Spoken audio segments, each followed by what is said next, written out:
afternoon, everyone. Please allow me to give you a brief overview of what I will be covering in this presentation. I'll be looking at the background to aquatic weed management in the city of Cape Town, the challenges that we're facing, and also look at the Black River as a case study and the lessons learned through the case study. The city of Cape Town's rivers, vleis and dams are in trouble. We have three different departments responsible for keeping the rivers clear. Stormwater department, they're responsible for the hydraulics and to make sure that the rivers don't flood. The city parks, who manages the public open spaces and also the riparian zones. And then environmental resource management, which we belong to or form part of. And we're responsible for invasive plant control. So the challenge is the cohesiveness and the collaboration between the different departments. The different departments have different mandates, and they don't complement each other. Some of the departments feel that the aquatic invasive weeds are the problem, and they don't see it as a sorry, I'm very nervous. They don't see it as a symptom of poor water quality. Also, the absence of long-term planning result in work being done reactively and also fragmented. Lack of integration in management and also in control methods is causing the city thousands of fines each year. Okay, if you have a close look, there's a lot of things wrong in this picture. First of all, they're not wearing protective clothing, poor work methods, and also the machine can only take out bigger plants. That's the result. This situation calls for a different approach. Black River is situated in the bottom section of the Salt River catchment. It's the recipient of three rivers, the Elseskraal, Pegerkraal, and Jakkalsvlei. It runs through densely populated areas, and it also includes areas such as industrial areas and also informal settlements. It stretches over 5 kilometers long. This picture showing the dense infestation of water hyacinth and commelina.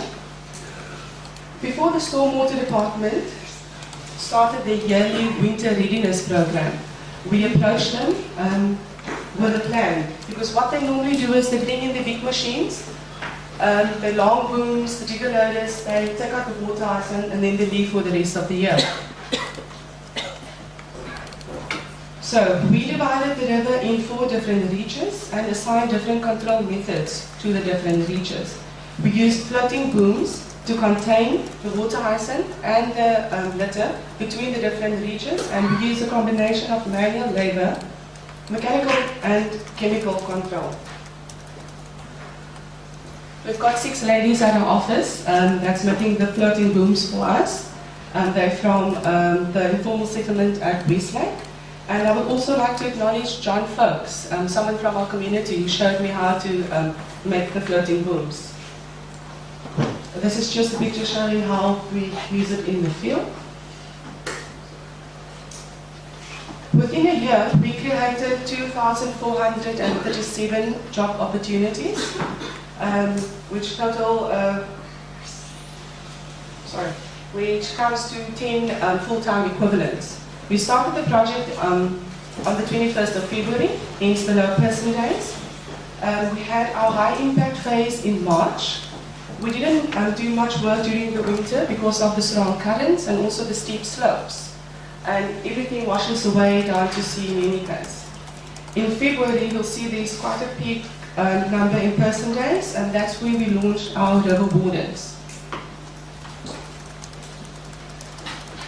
That picture after clearing. But how do we ensure sustainability? We believe through our river warden system. Through the Mayor Special Project in memory of Kara Asma, We appointed 30 river wardens on the Black River. These river wardens can rapidly respond to illegal dumping, removing litter and invasive plants, also detecting and reporting leaking sewers. We will never win this battle if we don't try and change the culture and behavior of our people. And we try and do that through awareness and education.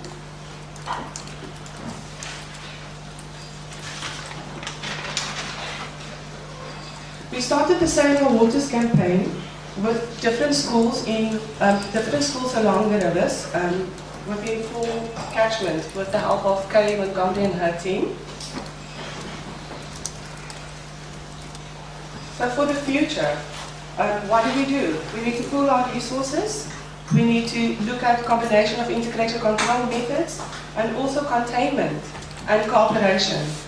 We have to cooperate to do our jobs properly. After a year, this is the result.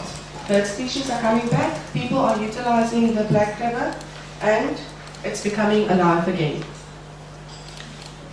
I would like to acknowledge all our partners. Thank you.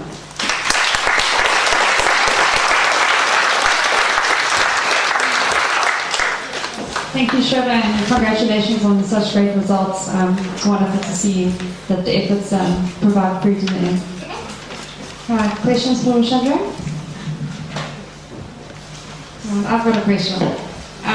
In KZN, we often have trouble also with increasing levels of water in our rivers, and we also have a boom system in place to try and keep our aquatics confined for control. However, the floods and that seem to get in the way of our boom system, and often they break, and then we end up with a problem further downstream. So I'd like to just find out from you if you had such a problem during your wet season with the booms in place. Yeah, Karen, definitely. What we try and do is when we work in an area, especially in the Salt River catchment, with all the upstream rivers as well, we have our river wardens in the upper streams because it grinds all the rubbish and that also comes through there. So we do sit with that problem, especially when it floods, but we open it up and once we start working again, we just close it down. Any other questions or comments for Chandre? We got some time. Right, we've been studying more. Thank you, Chandre.